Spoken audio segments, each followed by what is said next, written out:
My name's Artist Jones, and this is my mural.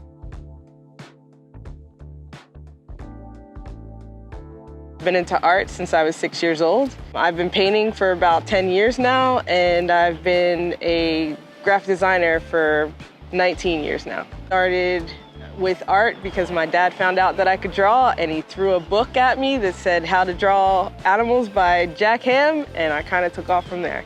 Originally, I am from Coatesville, Pennsylvania, a small town outside of Philadelphia, and I moved to Florida in 2015.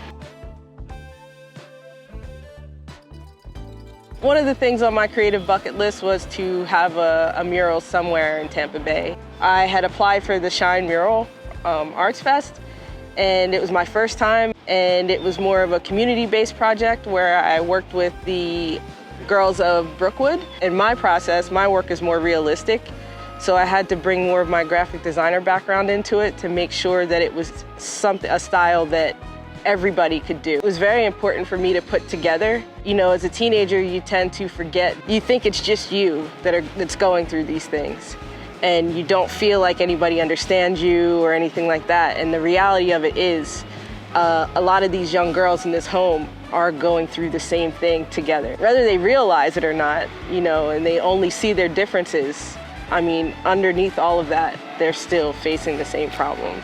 It's supposed to make you feel a little happier, a little lighter when you walk by it. Did have a few girls come out and help, but then I also had some other artists come and help me with it as well. There's a section of the mural that I wanted to leave open for anybody that helped, because this wasn't just my mural, I wanted it to be for everyone else as well. With their names on it as well, you'll see, you know, and their messages of love for anybody that walks by. It was a really cool experience that I'm super grateful for.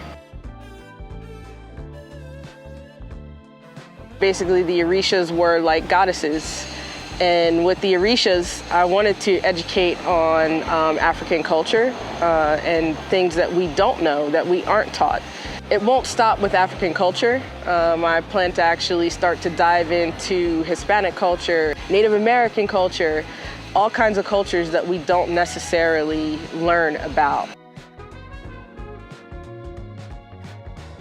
There are certain cultures that we learn about in schools and things like that, and that are deemed, you know, acceptable for education, but there's so much we don't know about. So I feel like once we learn about each other and our cultures, each other's cultures, I think that allows us to empathize with each other more.